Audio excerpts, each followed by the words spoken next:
Funding for this edition of Think Tank with Steve Adubato has been provided by the Turrell Fund, supporting Reimagine Childcare, TD Bank, Horizon Blue Cross Blue Shield of New Jersey, here when you need us most, now and always.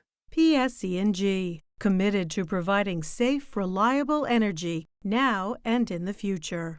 Johnson & Johnson, New Jersey Sharing Network, Seton Hall University, showing the world what great minds can do since 1856. Summit City MD, a provider of primary, specialty, and urgent care. And by ADP. Promotional support provided by CIANJ and Commerce Magazine. And by NJ.com, keeping communities informed and connected.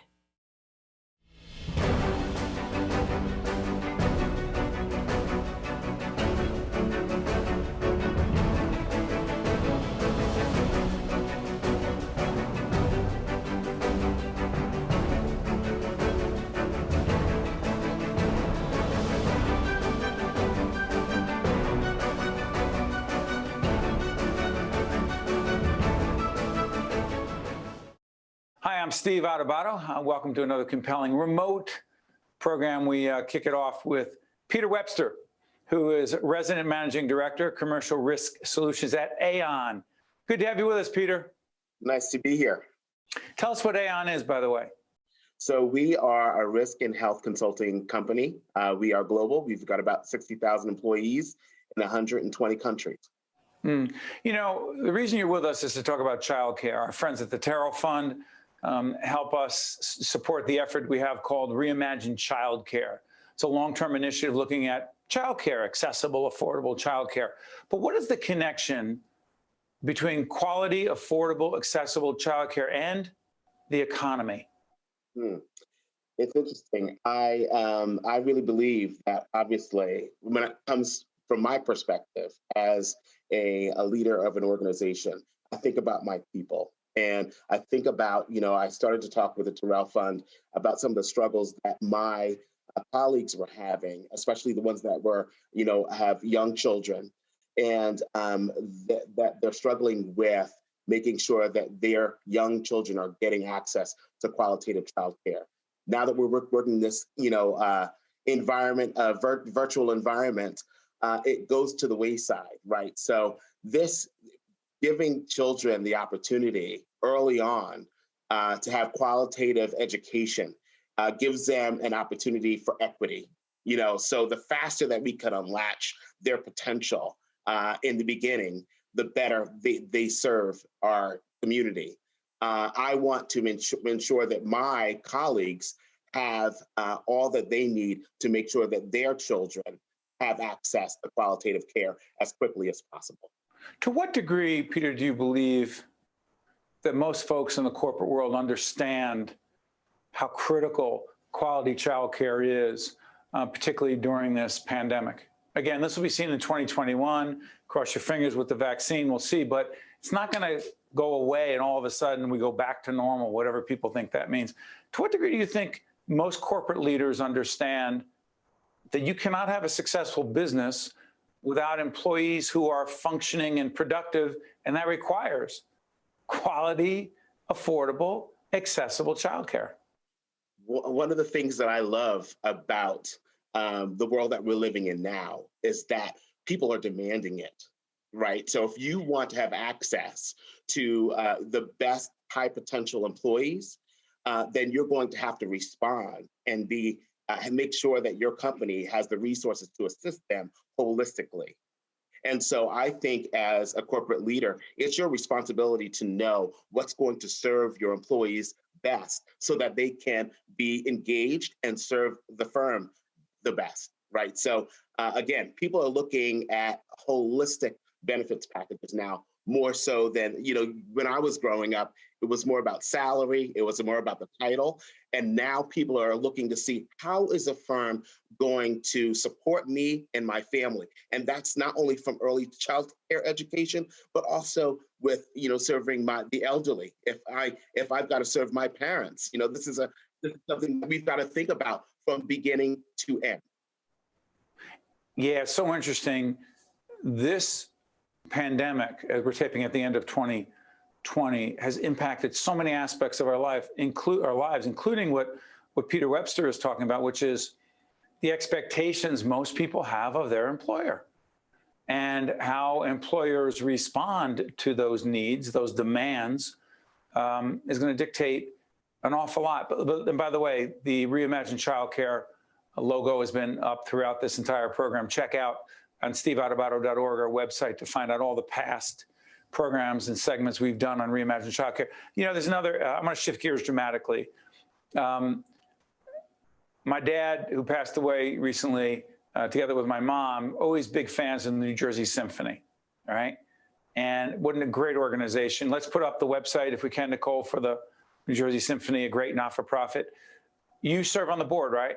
Yes, I am a trustee, and I'm the co-chair of the Diversity, Equity, and Inclusion Committee.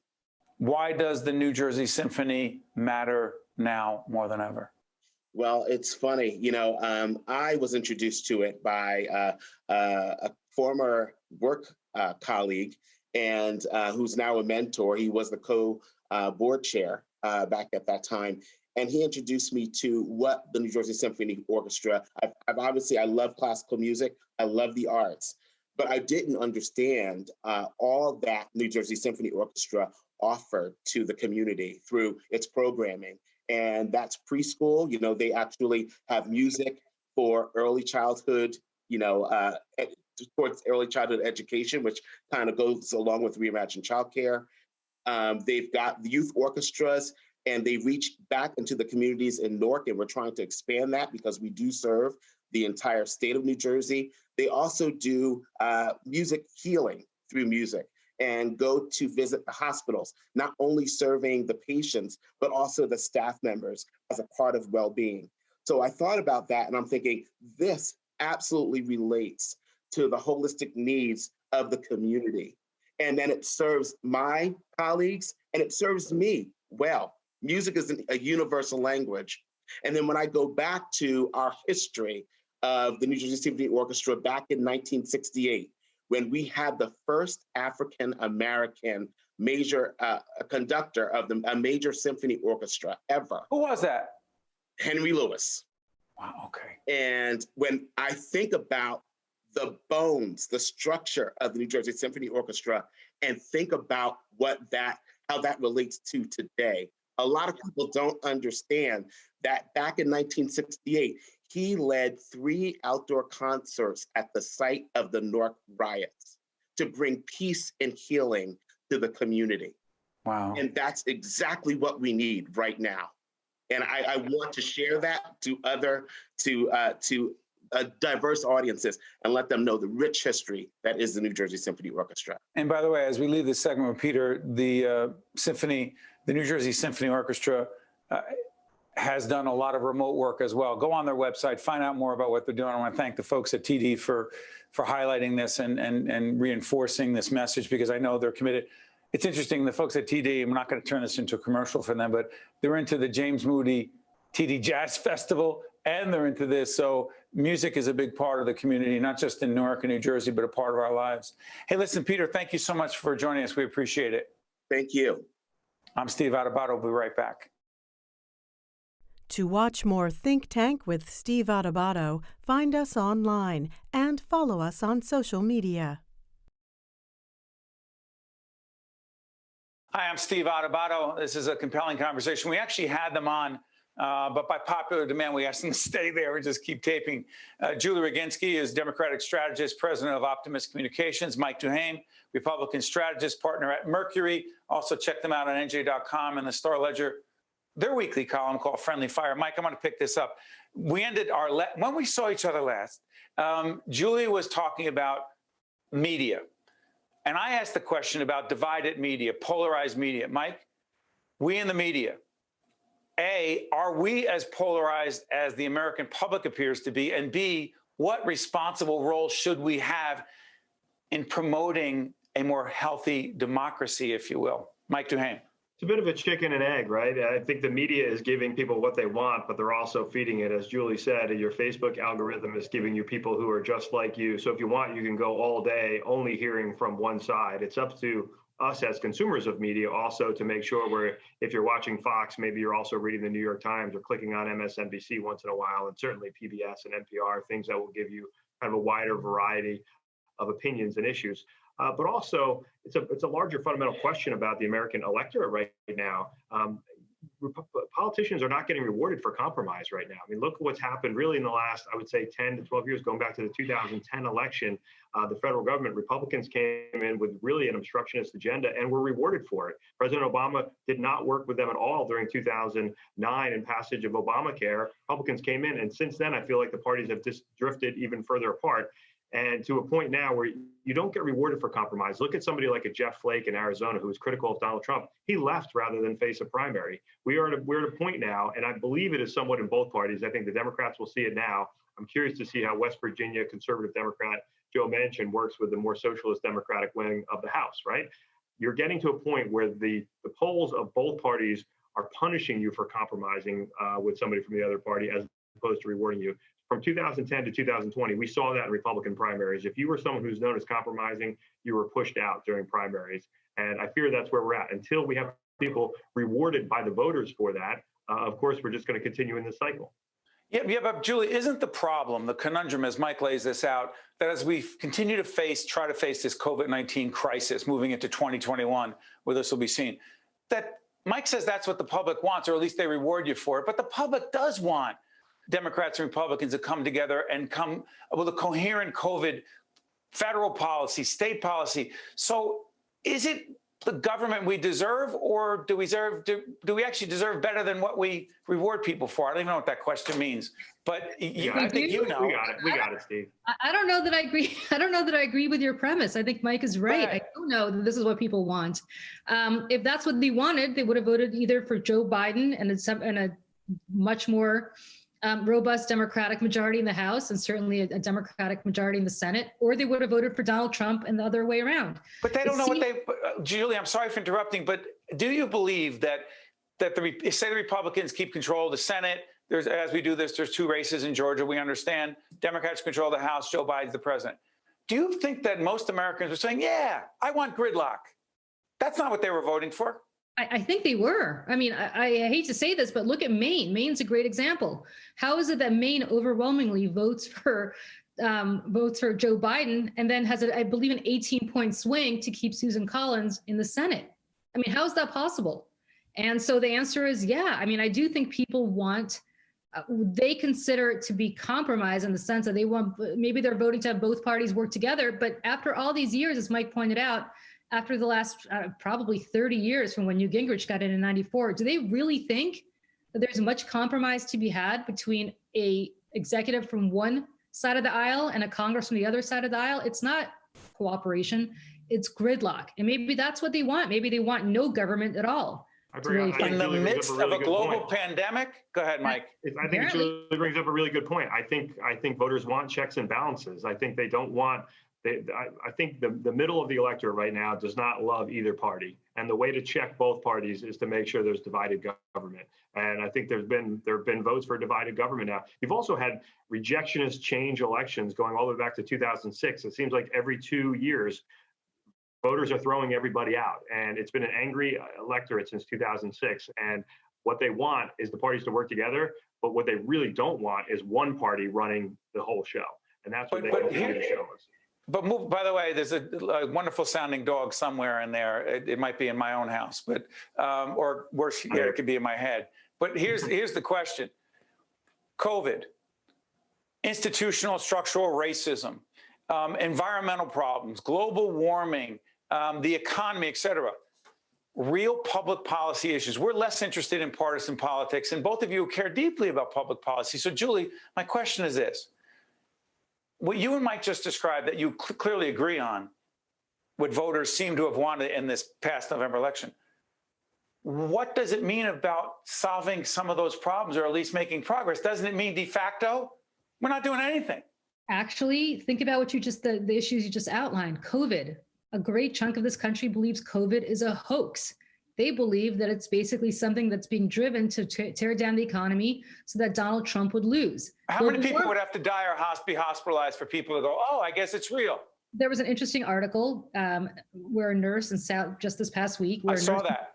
A nurse in South Dakota was saying that as people are dying from COVID, as they're putting ventilators down their throat, they're effectively saying, this is all a hoax. This is all being done. Screw Joe Biden. I mean, you think about what is being said. Global warming. You have a Republican Party that frankly rejects global warming as a real thing. A lot of people in the party. Racial. You said there's racial unrest. There's racial strife. Wait, excuse me. I had State Senator Mike Doherty on. Right. About an hour before we taped this, he said institutional racism does not exist, and we need to stop perpetuating that hoax. So there you go. So there you go. You have people like Senator Doherty who don't believe it exists, or, and I'm not going to speak for him, or believe that, yes, it exists, but it oppresses the poor white working class because they apparently can't get into Harvard. And meanwhile, anybody who's, African-American in their mind skates in.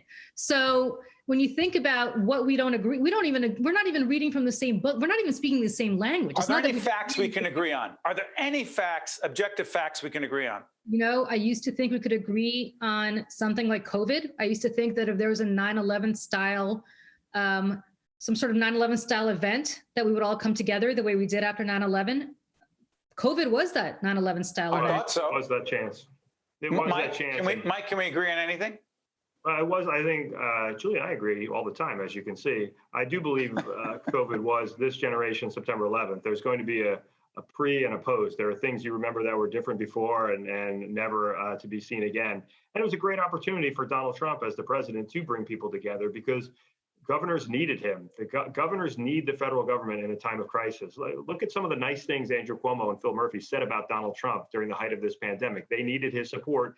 And to some extent, the federal government was being helpful. Think of what he could have done. Just think of the political strategy, no less the actual good policy, if he had worked with the Democratic governors of Michigan, of Wisconsin, of Pennsylvania, very important battleground states for him, where he could have done the right thing from a policy point of view and actually had a benefit from a political point of view. Can Joe Biden do that with Republican governors, Mike? I think Joe Biden probably can because he's a creature of the Senate. He grew up in the Senate, right? He was 29 years old when he got elected. But this is somebody who has lived that bipartisan approach and actually has a relationship. I don't know how good, but he actually has one with Mitch McConnell. He actually has one with a number of Republican senators. So my hope is they'll be able to work together. Ultimately, it is incumbent upon the executive to reach out. I remember one of the stories after Republicans took control in 2010, it had been said that John Boehner, who was then the minority leader, had never visited with President Obama in the White House or on Air Force One. The president is the one who's got great home field advantage and can reach out. I think if the president invites Republican senators over to the White House and brings them in and makes them part of it, they're not going to reject that. Now, listen, they have their own politics back home to worry about, but ultimately, President Trump didn't do it. I think President Biden has the opportunity. Whether or not he'll be successful, I don't know, but he has the opportunity. All right, you mind if I plug again your column? Sure. Go for it. It's called Friendly Fire with Julie and Mike. Check them out every Sunday on the Star Ledger and also on NJ.com. I wish we had more folks in public life, be they elected or not, that have civil discourse, even when they disagree, and even though they couldn't give me any silver lining in these discussions. Julie Roginsky, Mike DuHaime, thank you, my friends. Best to you and your family. Bye, Julie. Yeah. I'm Steve Adubato. Thanks for watching. To watch more Think Tank with Steve Adubato, find us online and follow us on social media. We are honored to welcome Dr. Joseph Duffy, Senior Vice President, Chief Medical Officer at St. Joseph's Health. Good to see you, Dr. Duffy. Thanks, Steve, and thanks for having me. You got it. Listen, let me ask you this. We're taping on the 8th of December, be seen after that. It's hard. We're not going to predict. But biggest lessons from a clinical perspective that you take from the COVID-19 experience to date? Never underestimate that the disease has a mind of its own. Be prepared. And when you're prepared, expect to be thrown a curveball. So it's interesting. People say, and let's talk the vaccine right away. As we do this program, again, seen early in the first quarter of 2021, are you confident that the vaccine will be given to the healthcare professionals, you and your colleagues on the front line, that they will, A, take it, B, that it will be effective, and it will be done in a fair fashion? Loaded question, I know. Go ahead, doctor. It's a loaded question, Steve, but if you poll the physicians in the state of New Jersey, and the NJ Hospital Association did that, they found about 50% are willing to take the vaccine. And if you poll nurses, you may get 40%. Is that enough, Joe? Is that enough? Not enough, not enough. We need over 70, 80% compliance in order to get to where we need to be. So is it a challenge for you and your colleagues to convince your colleagues that this is safe? And frankly, as a citizen, as a consumer, there are going to be people who say, wait a minute, if the docs aren't doing it, the nurses aren't doing it, I'm not doing it. And again, we'll date ourselves because there'll be a lot of public awareness campaigns, et cetera. But don't the physicians and the nurses have to take it in order to send us the message that it's okay? I believe so, Steve. And the only way to do that is to educate everyone so they understand everything about the vaccine and be as transparent as possible about that information. Let me ask you this, separate and apart from the vaccine, because that's only part of it, wearing a mask, social distancing, avoiding large groups. You hear it and you can never hear it enough. That being said, Doctor, to what degree do you believe the existing medications, and what are they that appear to be, whether it's in a cocktail or whatever you call protocol, I'm not sure what people call it, but what appears to be effective, if not curing, helping to deal with COVID right now? So there's no cure for this disease. We can help it along. We help the body heal. There's a concoction or a recipe that we call a protocol, and that recipe generally entails monoclonal antibodies at present on the outpatient basis. That's new. We've heard about Regeneron products and the Eli Lilly product. That's the monoclonal antibodies that are available today. And then on the inpatient side, dexamethasone, which is a high-dose steroid, is used intravenously. Oxygen therapy, remdesivir, supportive immune therapy like zinc and vitamin C is also added, and antibiotics if necessary for any secondary bacterial infections. How about this, though? And let me disclose that I have been doing leadership and communication coaching at St. Joseph's for many years. And my focus around physician communication and leadership is very significant. So I'm challenged by this. And one of the areas that's come up in a physician leadership academy that I facilitate is this: physician burnout, nurse burnout, clinician burnout. What is it burning out, Dr. Duffy, from seeing all these patients and then who have COVID, and then the fear of yourself and bringing it home? What is the burnout about and the fatigue? The way I would analyze this, Steve, it's like running a marathon and then finishing the marathon and never giving one a chance to recover fully. And then you ask yourself, do I have to run another marathon? And do I have to train for that marathon? Well, they're training for it right now. The operations tempo is such a high tempo right now in the state of New Jersey, and especially where we sit in Patterson, that we're seeing the beds filled up with both non-COVID and COVID patients. So people are working at a very high operation tempo. So we'll be going into a surge in a matter of 2 weeks or so, 2 to 4 weeks, and people are exhausted already. And by the way, we're taping on the 8th of December. We don't know where things will be. Let me ask you this. The minority community, a high percentage of folks across the country are questioning the vaccine, but I believe a higher percentage of people who are Black and brown question the vaccine. You're in Patterson. It's a reality in Newark and Jersey City and Patterson and Brooklyn and other places. What's your message to the African-American community in Patterson and other communities who are reluctant about the vaccine? Our message for St. Joseph's especially is that we'll provide you with an abundance of information and be as transparent as we can to let you make an informed decision. This vaccine won't be pushed on anybody, but you should know what the vaccine is all about, the side effects and the implications of getting this vaccine. And unless you know this, we understand there'll be trepidation. Let me ask you this before I let you go, Joe. For those who say, I'm not going into St. Joseph's or any hospital for cardiac care, for cancer care, for maternal, mistake, correct? Absolutely. If you're Because having any medical problems at all, get to the hospital. We'll keep you safe. that is Dr. Joe Duffy, who is Senior Vice President and Chief Medical Officer at St. Joseph's Health, also an underwriter of the work we're doing. Dr. Duffy, I want to thank you so much for joining us. We wish you and your colleagues all the best. And it is not a cliche. You and your colleagues are, in fact, heroes, and you cannot say it and believe it enough. Thank you, Doctor. Thank you, Steve.